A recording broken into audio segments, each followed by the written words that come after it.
Ang atin pong pag-aaral ngayon na Ecclesiastes chapter 11, pinamagatan natin, Make the Most of Time.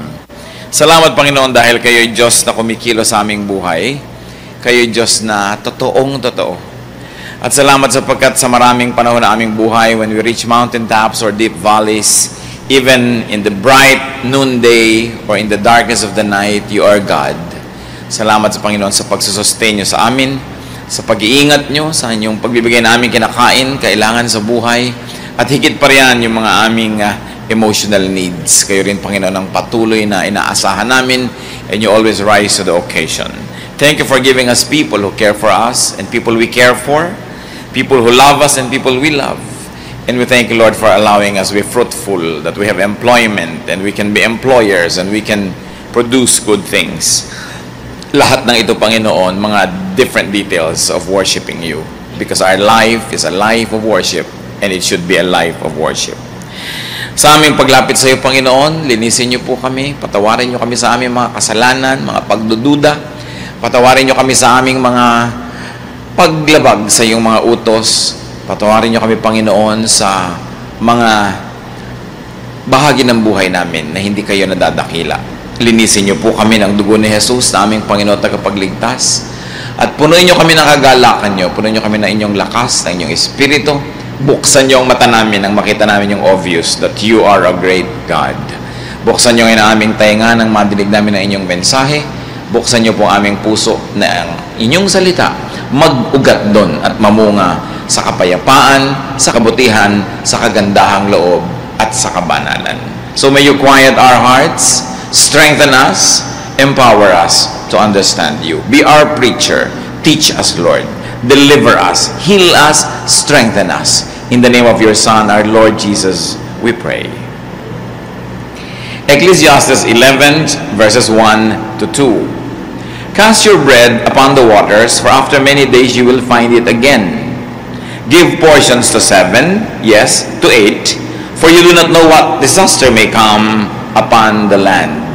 Napakagandang payo ng isang napakatalinong tao na si Solomon na sa kanyang old age, nire-review niya yung kanyang buhay sapagkat gagraduate na siya, haharap na siya sa Diyos at inipon niya ang kanyang mga karunungan na kakaiba ang pagkakaipon dahil siya binigyan ng Diyos ng super talinong isip. At pagkatapos ngayon towards the end of his earthly life, inipon niya ang kayamanan ng karunungan para pakinabangan ng lahat ng tao, kasama na tayo doon. At ang payo niya tungkol sa panahon, be generous, and someday you will be rewarded. Share what you have with 7 or 8 others, in another way of speaking, because you never know when disaster may strike. So ang isa kanyang matututunan natin sa kanya, be generous. Give to people. Give to as many people as possible. Yung talinghaga na cast your bread upon the waters.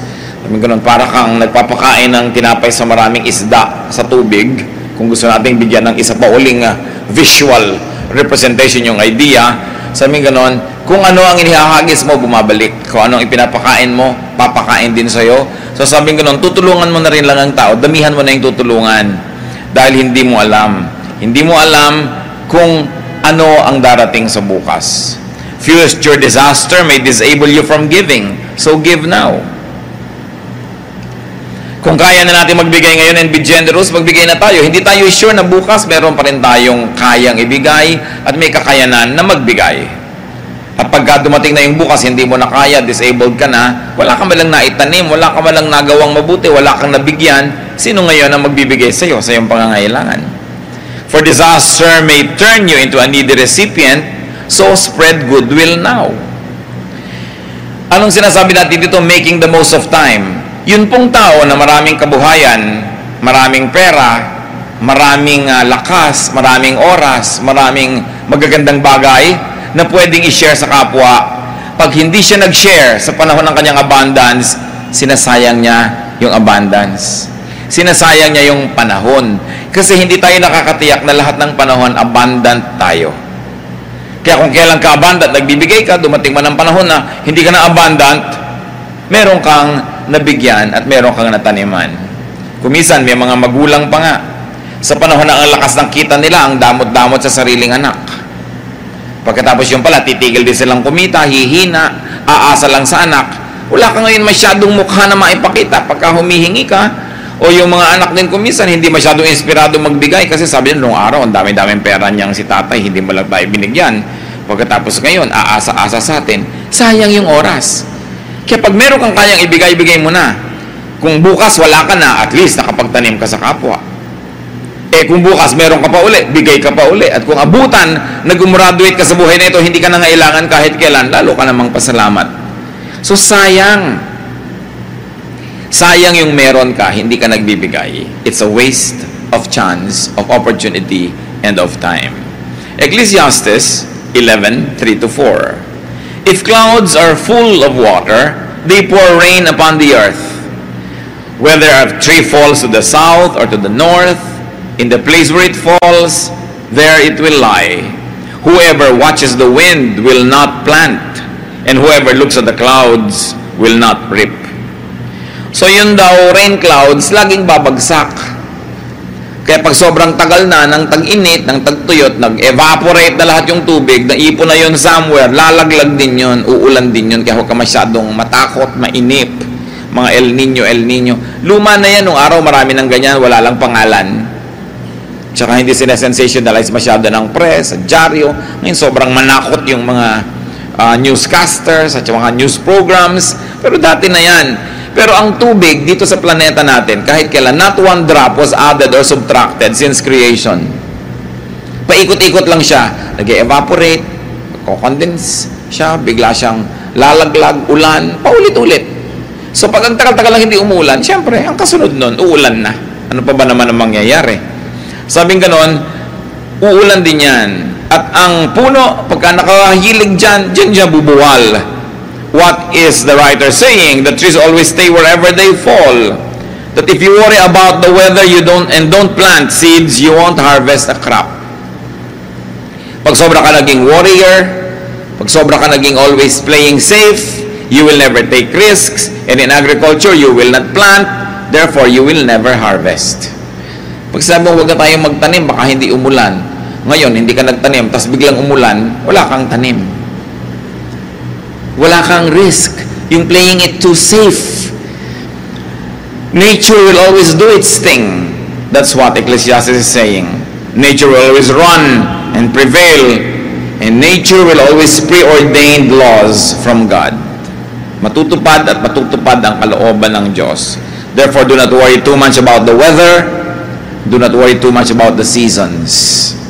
Kaya lang siyempre, kung ikaw ay agriculturist, kung ang iyong hanap buhay may kinalaman sa mga weather and seasons, mas vulnerable ka. Kaya ano sinasabi? Mag-invest ka ng iba. Kung ikaw ay nagtatanim, huwag sa pagtatanim mo lang iasa ang lahat. Magkaroon ka pa ng ibang industriya. Kasi pag naman nakapagtanim ka na, tapos sa yung trabaho, may free time ka na, pwede kang gumawa ng ibang hanap buhay, kasi hindi mo alam kung alin yung itinanim mo ba o yung extra hanap buhay mo ang pagpapalain ngayong panahon na ito. Pero pag lagi ka nag-aalala, walang mangyayari sa buhay mo. Hindi ka mag-i-invest. People who are always afraid, people who always play it safe will not invest. Therefore, they will not profit. They will never plant. Therefore, they will never harvest. Ganon din sa mga human relationships. Yung takot na takot masaktan, iwas na iwas umibig. So, kahit kailan, hindi ka naiibig at hindi ka na rin maiibig because you're playing it too safe. Laging merong konting risk ang buhay. God caused it so that we will always depend on Him, so that we will revere Him and worship Him. Kaya may mga X-factor na hindi mo alam, pero alam natin mga kapatid, alam naman ng Diyos yun. Kahit hindi natin alam niya. Kaya maaari tayong manalangin, humingi ng guidance, at kung sakasakali nagkakamali tayo ng desisyon, ay humingi ng tulong, alam ng Diyos kung ano ang nakalaan sa kinabukasan. So in life, do what you could, and rely on nature to do its part. It may take a while before it rains, pero imposible hindi umulan kahit kailan dahil saan pupunta yung tubig? Uulan at uulan syempre. At kung umuulan syempre, mamaya meron uli na namang tag-init kung merong taglamig. Pabalik-balik lang yung seasons. Sino ang masayang tao? Yung nakasakay sa panahon, hindi yung lumalaban sa panahon at lumalaban sa weather or sa climate. Kaya dapat sumasakay ka para magbenepisyo ka dyan. Ecclesiastes 11:5, As you do not know the path of the wind or how the body is formed in a mother's womb, so you cannot understand the work of God, the maker of all things. But now, brothers and sisters, we begin to know how a baby is formed in the womb. We don't know yet completely, but we have an idea. We have better idea now than even the wise people of the old times. Because science and technology now help us understand nature and God better. Hindi kalaban ng science ang Diyos at hindi kalaban ng Diyos ang science. Through science, we can pick at the methodology of God. No? Yung kanyang pamamaraan, kaya ngayon, nadadagdagan yung ating information. We may be better informed, but it doesn't mean that we are wiser. But we can be better informed.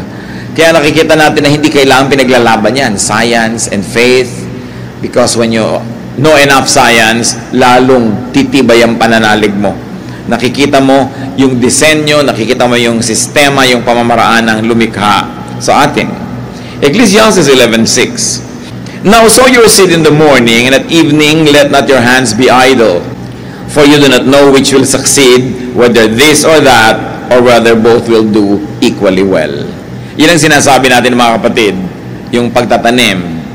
Talaga naman pagka ikaw nagtatanim, ikaw ay into agriculture, into fisheries, yung mga ganyang uri ng mga hanap buhay, masyado kang vulnerable sa panahon.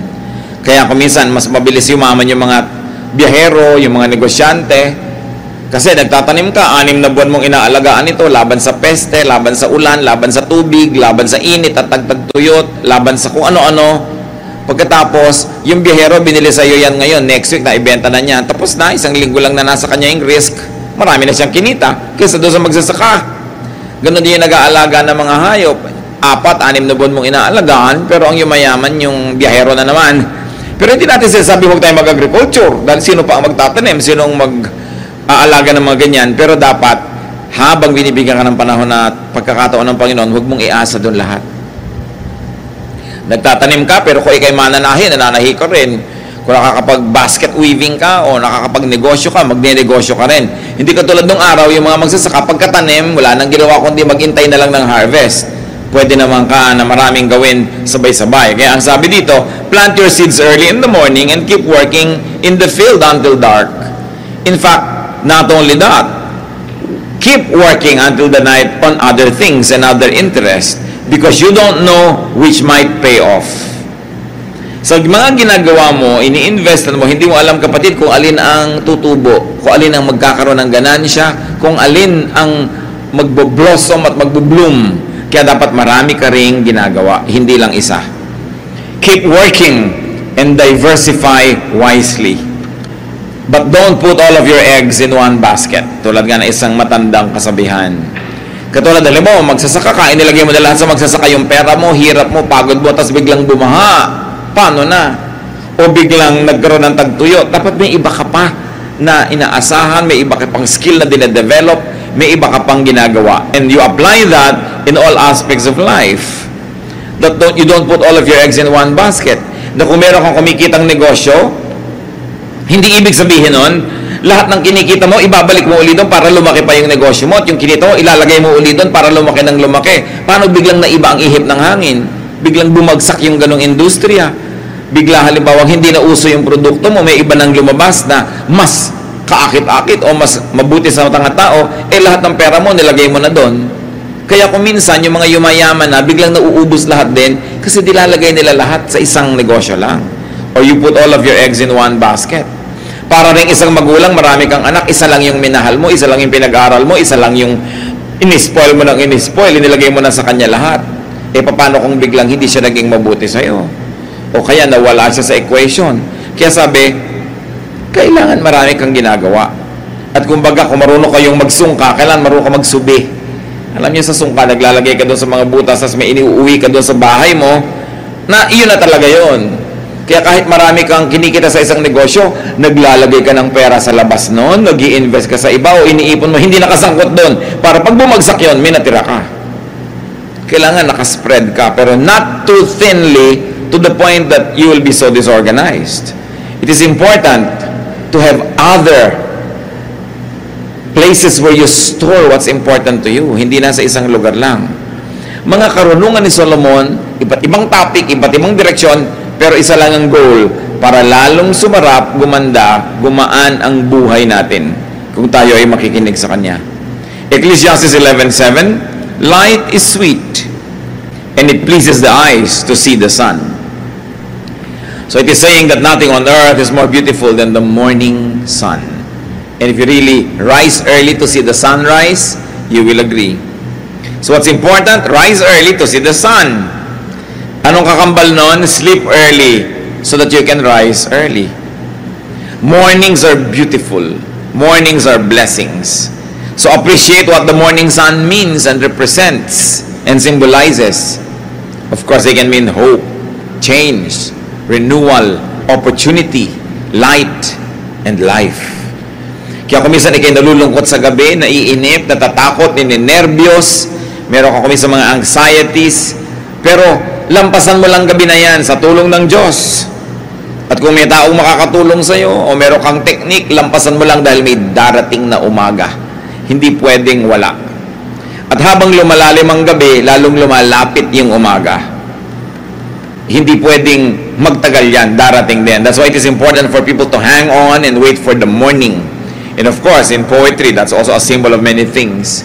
Kung ano man ang problema mo, just hang in there. Stay believing, keep believing, hold on to God's hands, darating din yung umaga mo. Pag lalo ang tagal-tagal na, di, siyempre, papalapit na yung umaga. Napakahalaga mga kapatid na hindi tayo nagpapadala sa dilim ng gabi, na hindi tayo nagpapadaya sa pananakot ng dilim ng gabi. Dahil ang mahalaga, manatili kang nananalig, manatili kang nananalangin, at manatili ka sa piling ng Diyos to welcome the new morning of your life. Kaya binibigyan ng napakagandang pagpapahalaga ni Solomon yung umaga, at higit dyan, yung kahulugan nito na mas malalim pa sa ating buhay. Ecclesiastes 11:8, however many years a man may live, let him enjoy them all. But let him remember the days of darkness, for they will be many. Everything to come is meaningless. So, ang sinasabi dito ng ating napakatalinong mayakda, even if you live to a ripe old age, you should try to enjoy each day. Mahalaga to, tandaan natin yan. Sabi, kahit tumanda ka na at matanda ka na, kailangan nag-enjoy ka pa rin. Kabaligtaran ko minsan sa pananaw ng marami na pag matanda ka na, dapat nasa bahay ka na lang, nakahiga ka na lang, hindi ka na aalis, hindi ka na pwede mag-skateboard, hindi ka na pwede mag-party, 90 ka na, hindi ka na pwede mag-boyfriend, kung byuda ka naman, why not? Old age should not prevent enjoyment of life. Yan ang sinasabi ni Solomon. Bakit? Kung gagawin natin yung old age na gano'n, nakakatakot tumanda. Ayaw mong tumanda. Iwas ka ng iwas. Samantalang kung ibang enjoyment ng bata, ibang enjoyment ng young adult, iba yung enjoyment ng senior adult, at iba naman yung enjoyment ng senior adult, every phase, every stage of your life is something to look forward to. Kaya dapat kasama sa planning natin yung pagtanda. Hindi ka lang nagpaplano to survive, na kailangan pag nagkasakit ako, may pambili ako ng salon pass. Kailangan may pambili ako ng gano'n. Hindi lang yon. Kung kakayanin at bibigyan ka ng pagkakataon ng Panginoon na makapagtrabaho, makapag-ipon, maging productive, ang plano mo hindi lang makabili ng gamot pag nagkasakit, kundi to continue to enjoy life hanggang gumraduate ka, tawagin ng Panginoon. Senior people should not be prevented from enjoying life and from enjoying their time. Kaya lagi-lagi, pinuulit ko, inalagaan ako ng mga magulang nyo, dapat graduate na sila sa pag-aalaga, hindi apo naman ngayon ang aalagaan. Kailan pa sila lalaya sa pag-aalaga? Kailan pa sila aakyat halimbawa sa Mount Everest? Kung lagi na lang silang nag-aalaga, kailan pa sila mag-i-skiing? Kailan pa sila mag-i-scuba diving? Kailan pa nila malaranas sa mga bagay? Kaya mahalaga mga kapatid, ine-extend natin yung ating youth. Meaning your strength, your health, and very importantly, your youthful attitude. Ang totoo naman yun, nobody grows old beyond 18 in the heart. Minsan nananalamin ka, nagmumukha ka lang matanda, pero ang puso mo lagi naman talagang bata yan eh. At habang bata yung puso mo, lagi kang nananalig, dapat marami ka rin gimmick sa buhay. Hindi puro kaseryosan. Kasi paano ka mag-enjoy kung hindi ka naman lang umaalis, ang tahitahimik mo? But of course, it takes money to be able to do some things. Kaya later on, Solomon also will say that money is the answer for everything. Na napakahalaga nun. Hindi para magmukhang pera tayo, kundi para tayo maging masipag, gumawa ng maraming pera na ipinapamigay, itinutulong at ine-enjoy sa buhay. Remember that life is a gift of God to be enjoyed. It is not a problem to be solved. It is not a phase that you just go through and say, well, I meet my God when my body dies. No. Bakit tayo ini-assign ng Diyos dito sa mundo? Meron tayong dapat gawin bago tayo mag-report sa Kanya. Isa doon, ang mga ipinapagawa niya sa atin ng mga tasks and missions na madali namang malaman kung titingnan mo kung ano yung talent mo na binigay sa'yo ng Diyos, ano yung hilig mo, ano yung galing mo. Ibig sabihin, yun ang papel na gusto ng Diyos sa papelin mo sa buhay.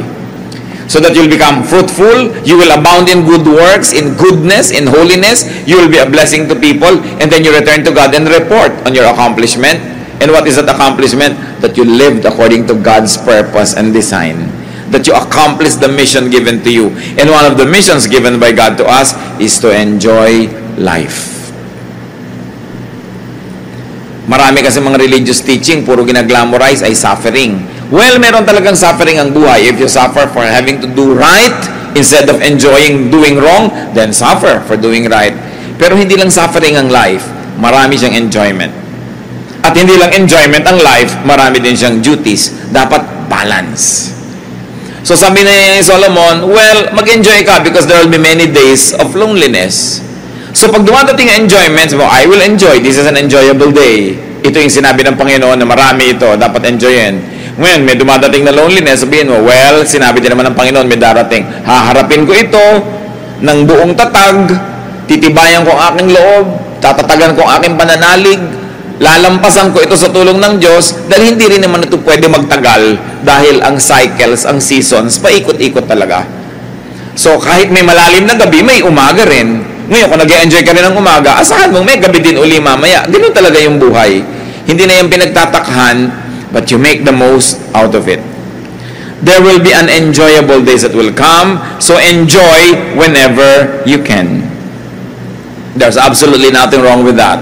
So long as you don't steal your enjoyment from another, so long as you don't kill, and you don't do harm to others, and not even to yourself. Kaya ang sabi sa Ecclesiastes 11:9, be happy, young man, while you are young, and let your heart give you joy in the days of your youth. Follow the ways of your heart in whatever your eyes see, but know that for all these things God will bring you to judgment. So Solomon is saying, be cheerful and enjoy life while you are young. Just don't forget that we have accountability to God. So you are going to give limitations to what you do in your search for enjoyment. Pero kailangan mag-enjoy ka. Marami kasi pag dinidil nila itong verses na ito, parang ginagamit lang nila negative na, mag-enjoy ka pero lagot ka. But this is not what I see here. That Solomon is saying, really, youth is for enjoyment. Enjoy it. Malakas ka pang tumalon, so tumalon ka na. Wala nga naman pag 90 ka pa, tsaka mo pa gustong tumalon. Diba? Malakas pa ang katawan mo, so gawin mo na yung mga gusto mong gawin. Magsayaw ka, mag-aral ka ng ganito, mag-aral ka ng skill. Masigla ka, kumanta ka. Talagang uugoy-ugoy ka pa pag naglalakad, maingay ka magsara ng pinto, ang dami mong energy, may enjoy it. But remember, lalagyan mo ng limitation. So kahit malakas yung kamay mo, hinaan mo yung pagsara ng pinto kasi may natutulog, no? Makakaabala ka sa kapwa mo. Ito yung God will bring you to judgment. Ibig sabihin, may mga bagay na hindi mo dapat gawin kahit kaya mo. Pero ang mahalaga, habang kaya gawin, dapat gawin. Kasi minsan lang na umalis ang iyong kabataan, ayaw na niyang bumalik, liba na lang, meron kang technology. No?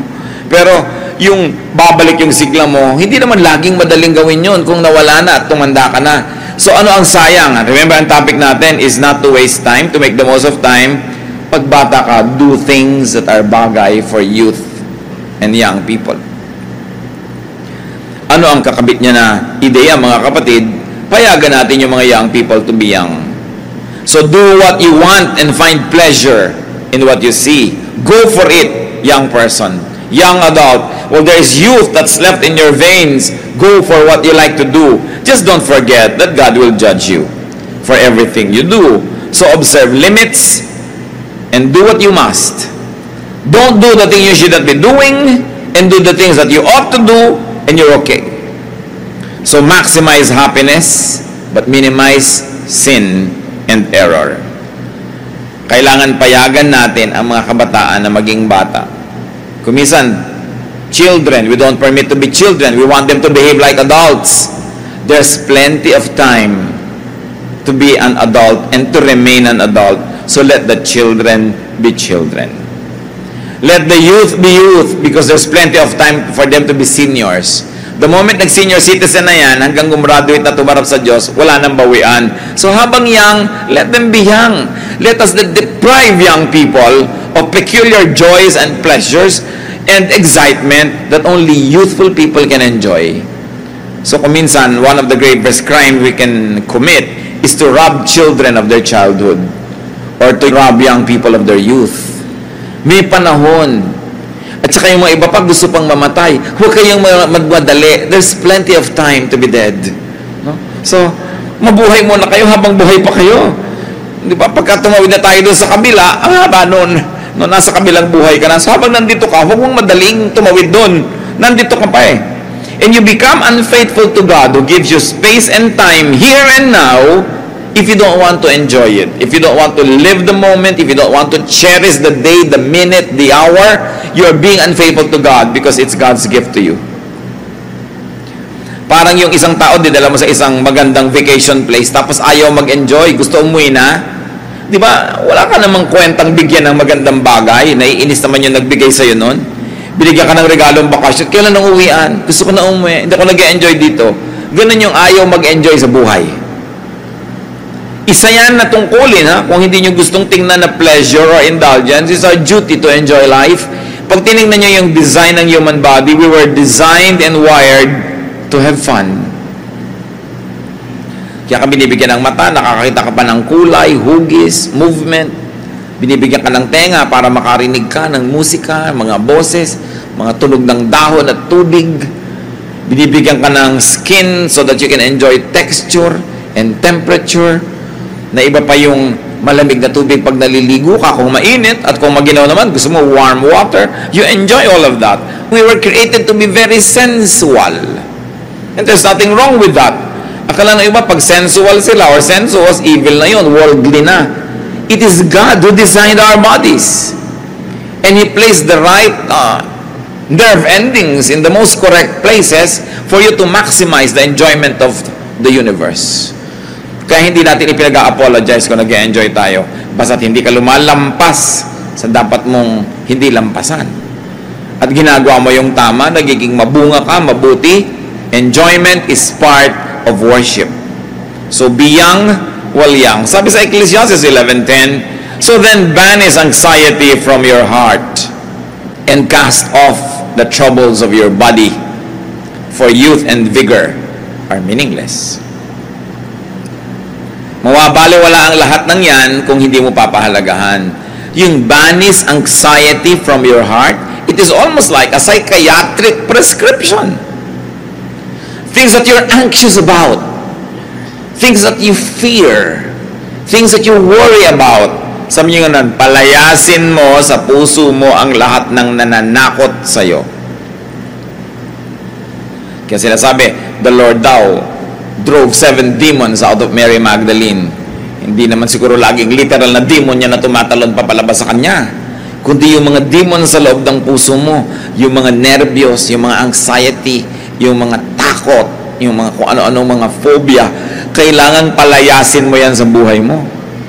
Banish anxiety from your heart and cast off the troubles of your body. So yun, paalisin mo rin sa katawan mo yan. Nag-aalala ka, ninenervyos ka, mag-jogging ka dyan, maglakad ka, mag-swimming ka, tanggalin mo sa katawan mo, ipawis mo yung mga iniisip mo. Kuminsan, kulang ka lang sa pagpawis, kaya marami kang iniisip. No? Mag-exercise ka, o kaya baka sobrang kinakain mo, o kulang, kumain ka, kung undernourished ka. Kuminsan, gutom lang yan. Nakikita nyo, emotional and physical ang dinadrive dito ni Solomon. Sabi, para mag-enjoy ka sa buhay, banish anxiety from your heart. Brothers and sisters, what are your anxieties? Yung iba, natatakot talaga tumanda, literally. Kasi baka humina, baka magkasakit, baka walang pera, etc. Anxiety yan, sabi, paalisin mo yan. Ang lahat ng bagay na tumatakot sa iyo, nagpapahirap sa iyong loob, nagpapahina ng iyong pananalig, nagpapanervyo sa iyo, ang nagbibigay sa iyo nun, kapatid, feeling, damdamin. You feel this way, therefore you become afraid, therefore you become anxious, therefore you become like that. But, where does feeling come from? Feeling comes from thinking.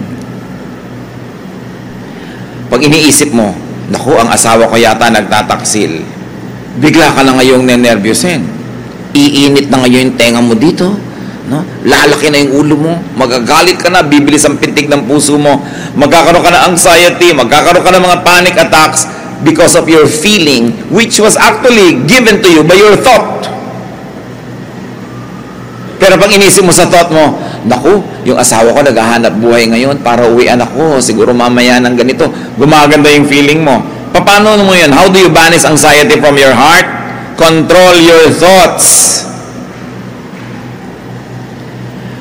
Obserbahan nyo kung anong iniisip nyo ang nagiging bunga, pag-aalala, takot, hirap ng loob. Tigilan yung isipin yun. Kailangan pa bang i-memorize yan? Pagka ang iniisip mo, ganito, natatakot ka, naku, may multo yata. Matatakot ka, di isipin mo, may anghel. Maiiba ang iyong pag-iisip. Kaya sabi ni Paul, be changed by the renewing of your mind. It's all in the mind. Pagka ikaw ay lalo yung mga nervyosa, ikaw kasi nag-iisip May kumaluskos lang, meron yatang mamamatay tao sa kabilang kwarto. Malapot na ngayon, natatakot ka na, pero wala naman pala. Kasi inisip mo. Ngayon, kung meron, baka nga meron, dapat alam mo, no? Pero, madalas imagination mo. So, lalagyan mo ng division, mga kapatid, yung imahinasyon at yung realidad. Pero tatandaan nyo, sa isip, walang division yan. Pag inisip mo, sa loob ng isip mo, yun na ang reality. That's why you can create your reality. Pag gumagawa ka ng realidad mong maganda sa loob ng iyong isip, gumaganda. Pag pinapapangit mo, pumapangit. Ngayon, obserbahan nyo mga kapatid dyan. Napakahalaga to kasi maraming tao itong pinaproblema. Laging may nervyos, may takot, may kaba. Pero ang pinagmumulan, iniisip mo kasi. Kaya pag nagsisimula ka ng mag-isip ng mga bagay na mga ganon, palitan mong iniisip mo. Sabi sa Bible, whatever is true, whatever is beautiful, whatever is lovely, think about these things. Isipin mo yung mabuti. Pwede ka naman mag-isip ng pangit, pero pwede ka naman mag-isip ng mabuti. Change topic, change thoughts. Because as you think, you feel. As you feel, you become. So hindi mo dapat sisihin ang iba dyan. Nasa loob ng isip, discipline. So pag mag-uisip ka na naman ng kung ano-ano, magbasa ka. O kaya maligo ka ng malamig na tubig. Sabi ng mga therapist, napakalakas magpaalis ng anxiety ang maligo ng malamig. Yung iba pa nga sobrang anxious mga kapatid, at saka yung mga drug dependents na nire-rehabilitate ng sarili nating mga rehabilitation programs, experience natin ito, inilulubog sa drum ng malamig na tubig na madaling araw. Ang laking therapy. Papatunayan sa inyo ni Pastor Gami na nag-develop ng system na yan. So, kumisan, paligo lang pala yan. Yung sinasabi lang, kung init lang yan, ipaligo mo, natatanggal talaga. So, pagka meron kang alalahanin, may problema ka, may iniisip ka, palitan mo yung paligid. Palitan mo yung tugtog. Ang tugtog mo pa, tuwing lulubog ang araw. Bakit naman yan? Palitan mo ng sunrise, no? Yung kinakanta mo. Palitan mo yung palabas sa TV, natatakot ka sa mga global warming, kung ano, yung pinapanood mo lagi. No? Palitan mo. You create your reality. Kung hindi ka masaya sa nagiging bunga nun, may kausap ka, tuwing kausap mo siya, nasisiraan ka ng loob, lumulungkot ka, palitan mo ang kausap. Diba? Kung hindi siya magpapalit ng topic, saka na tayo mag-usap. Pag nakakausap kita, lumulungkot ako Diba? Meron naman talaga mga tao, dumadating pala, sabi ng mata. Sabi ako, mahirap ito. Lungkot na naman ang dala nito sa akin. So, yung ipapaligid mo, Kung kayo alumpihit, hindi kayo makatulog, di mo kayo matulog, bumangon kayo. Kung may garden kayo, maglakad kayo sa garden. Kung wala kayong garden, maglakad kayo sa kalsada. Gumawa kayo basta ng paraan. Di ba? Change the environment, change what you see, change what you hear. Magpalit kayo ng mga kulay ng inyong kurtina. Pasayahin nyo inyong sarili, maiiba yan. Kasi ang timpla man sa kaldero, maglagay ka ng ibang timpla na iba yung lasa, di ba? So kung hindi kayo masaya sa timpla ng buhay nyo, ibahin nyo yung mga ingredients. Banish anxiety from your heart. Cast off the troubles of your body. Nakukuha yan sa pagpapawis, sa exercise, sa paggising ng tama. Sabi nila, pag natutulog ka ng less than 6 hours lagi, lugi ka, masama. Pero pag natutulog ka ng more than 8, masama din. Kung minsan yung iba, overtulog, kaya pala depressed. Yung iba naman, kulang sa tulog, kaya laging anxious. Itimplahin mo yung katawan mo. Because we are also chemistry. Kailangan gumagawa ka ng paraan. Pinapasigla mo ang iyong sarili. Pag naobserbahan mo na sa ganitong oras ng 24 hours, sa oras na yun, malungkot ka, umimbento ka ng activity sa oras na yun. Lilipas din yun eh. Pag tapos na yun, di tapos na. You have to do something. But you cannot live in sadness. You cannot live in loneliness. Hindi mo pwedeng gawin na yung buhay mo mahirap, mabigat. Kasi hindi yan ang gusto ng Diyos para sa'yo. God wants you happy. God wants you saved. God wants you prosperous. But Satan wants to destroy you. That's why you should never listen. As the Lord cast out demons, pag inanalyze mo sa New Testament yung maraming cases, yung mga demons na yon, may mga totoong demon, pero merong mga, yung demon na iniimbento mo sa sarili mo. Kaya because the Lord was loving, maraming mga tao na kulang sa love nung sumama sa kanyang grupo, they were freed. Their demons were cast out because they were loved. At alam nyo, ang pinaka-napaka-mabisa na pangpagaling ng lahat ng uri ng sakit ng ating puso, isip, pag-ibig. So love, be loved. Kaya tayo mga kapatid, we should be more loving. We should be more caring. Kasi kung minsan yung taong nasa tabi mo, yung kamag-anak mo, yung nanay mo, hindi mo alam, nagdurusak. Kulang lang pala sa haplos, sa himas, kulang lang sa pasalubong, kulang lang sa text. Kaya ang buhay ko, ano yung mission natin, makakapagpasaya tayo sa kapwa, pasayahin natin. Kasi kung minsan ang bigat-bigat ang dala ng kapwa natin. At kung nakakaranas tayo ng mga kabigatan, hindi mahirap para unawaan natin yung dumaranas nun. So sa isang araw, pipili ka lang, ako ba ngayon yung talagang hirap na hirap? So I need help. Pero kung hindi ikaw yon, sabi mo, hindi ako hirap na hirap ngayon, masaya ako, I will find somebody to help. I will find somebody to cheer up. I will find somebody to love. Because that gesture can see that person through a very difficult moment. Yun lang pala ang kailangan niya. Simpleng-simpleng bagay. So napakahalaga mga kapatid, banish anxiety. I like to dwell much in this because this is a case of so many people. Cast off the troubles your body. Youth and vigor must be used correctly. So be young while young. Let the young be youthful. Let us give them that. Let worry and pain come when they come, but don't invite them in. Do not fast forward worry and pain. Sabi ng Lord, may oras naman para dyan eh. Pag nandyan, di harapin mo. Pag wala, huwag mong hanapin. Do not fast forward age, even wisdom. It will come in its correct time. So extend youthful energy and enthusiasm. Be healthy and stay healthy as much as you can because it is difficult to be happy when you are not healthy. Kaya kasama sa element yan, takain ka ng tama, mag-dieta ka ng tama, huwag kang mag-abuso sa sarili. Alam natin lahat yon para yung katawan natin handang tumanggap ng biyaya. At dahil ang topic natin is making the most of time, do not waste youthful energy by non-use. Kaya ka may lakas para gamitin mo.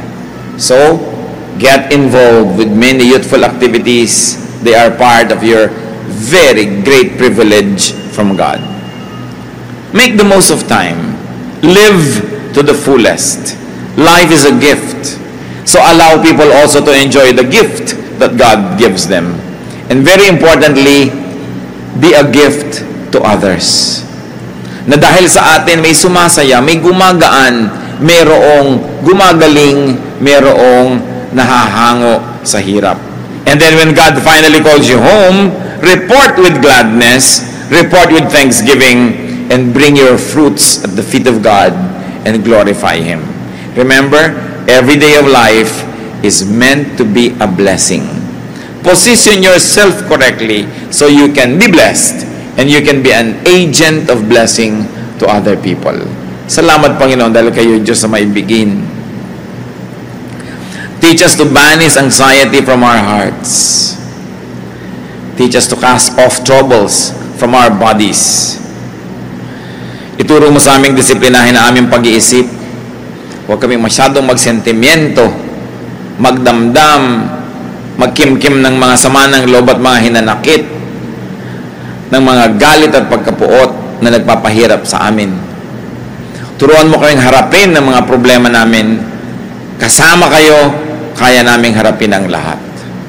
Ituro mo sa amin, Panginoon, at tamasahin ang lahat at lasapin ang sarap ng buhay.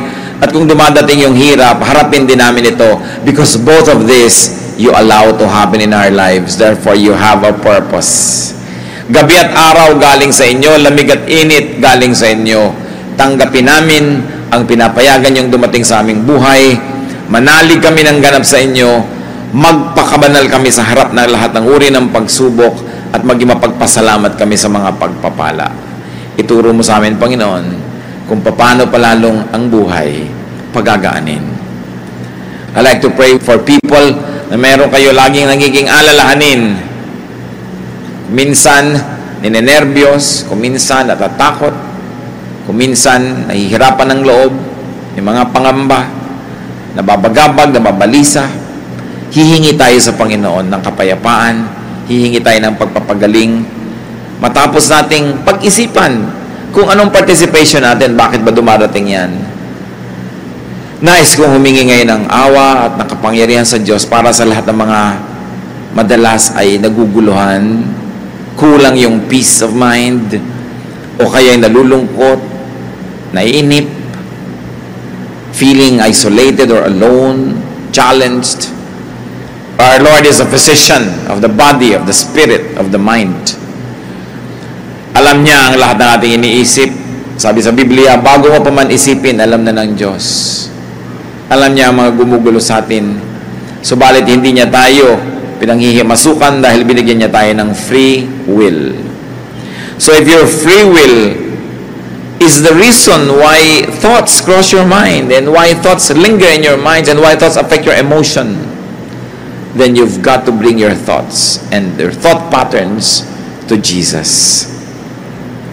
Ama naming Diyos sa langit, sa pamamagitan ng iyong anak na si Jesus, aming tagapagligtas, aming Panginoon, masdan mo yung mga anak, dala-dala, mga bagabag, alalahanin, mga problema, kinakatakutan, pangamba. Lord, these things have no right to disturb us because of the wounds and the blood of Jesus. Alam namin ang lahat ng mga sugat na ito, alalahanin, dinala na ng Panginoon sa bundok ng Kalbaryo. At noong ang kanyang katawan ay namatay para sa amin, kasama itong napako sa krus. Ipaalala mo sa amin, Panginoon, na malaya kami sa mga bagay na ito, na huwag naming payagan na balik-balikan kami ng mga bagay na binunot, tinanggal niyo na sa aming buhay sa pamamagitan ng dugo ni Kristo. Ipaalala niyo sa amin kung sino kami, mga anak ng kaliwanagan, anak ng kapangyarihan, anak mo o Diyos na buhay, na hindi bagay sa amin ang madaya, hindi bagay sa amin ang manatili sa lungkot o hirap ng loob o takot, because Jesus has triumphed over death. So we declare this freedom and we declare this healing and we declare the power of the risen Christ over our lives. Inaangkin namin, O Diyos, ang iyong kapangyarihan. Inaangkin namin, tinatanggap ang iyong pagpapagaling, pagpapalakas. Pawiin mo ang aming mga alalahanin. You help us banish anxiety from our hearts with the power of the blood of Jesus, with the power of the Holy Spirit. Infill us and empower us so we can be strong and we can be happy and fruitful and good to one another. Nawa, Panginoon, sa pagtayo na iyong mga anak, igawad mo ang iyong mayamang bendisyon, hawakan mo ang aming puso, ang aming katawan, ang aming isip, ang aming ulo, at basbasan niyo po kami. Tumatanggap kami ngayon na yung pagpapala, O Diyos, na nanalig kaming narito kayo ngayon, nagpapagaling ng aming mga emosyon, nagpapagaling ng aming isip, nagpapatalino sa amin, suwalit lalong nagdadagdag ng aming pananalig sa iyo. Palitan mo ang mga bagabag, palitan mo ang mga pagkakaba, ang mga pag-iisip ng kapayapaan. Pag ang mga anak mong ito hihiga para matulog, bigyan mo, Panginoon, ng himbing sa pagtulog. Kung kakain ay bigyan mo ng gana para kumain. Kung nagtatrabaho, bigyan mo ng lakas and concentration so we can be fruitful. At kung kami man ay malayo sa mga mahal namin sa buhay, kayo, Panginoon, you transcend space and time. And through you, we can embrace loved ones who are far away because you embrace us both. Niyayakap mo kami, hinahawakan mo yung kamay at niyayakap mo rin ang mga mahal namin sa buhay na malayo. Kaya kung kami pare-parehong nasa iyo, na pag-iisa kami sa Espiritu. Natatawid namin ang mga dagat, natatawid namin ang mga bundok, na pag-iisa kami dahil isa kami sa iyo. O Diyos, nasa lilim kami ng iisang bubong yung langit at lahat kami na pag-iisa ng iyong pag-ibig. Turuan mo kaming maalala yon. Turuan mo ang iyong mga anak na laging maalala kung sino kayo, na sa lalim man ng gabi o sa madaling araw o sa tanghaling tapat o sa hapon, nandun kayo, Diyos ng lahat ng panahon. Ituro mo sa amin, Lord, to be watchful, that our thoughts will not deceive us, that we will watch what we think of, and we will surrender every thought captive to the name of your Son, Jesus, and that you will declare freedom to your people, and you declare healing, and you declare empowerment and joy and peace to your people. People of the Lord, receive from God what you're asking from Him. Makipag-usap kayo sa Panginoon at hingin nyo ang gusto nyo hingin sa Kanya. Ipinangako niya, siya ay tumutugon sa panalangin, siya ay nakikinig sa ating mga dalangin, at nais na tayo magkaroon ng kapayapaan. Jesus came so that we might have life and have it abundantly. Give your life to Jesus and accept that power right now so that the power of God may rest in you and you will be empowered. Patuloy tayo magbulay-bulay sa kahalagahan ng ating panalangin. Pagbulay-bulayan natin ang pag-iisip natin kung alin doon ang mga dapat iwaksi, paraan ng pag-iisip, mga pagdududa, ibigay natin lahat sa Panginoon. In silence, let's stay in the presence of the Lord, and may the power of the Holy Spirit fill your hearts and your minds and your bodies, so that all the promises of God in the Bible might be true in the life of each one present, believing in the salvation of the Lord Jesus. Be with the Lord and be blessed.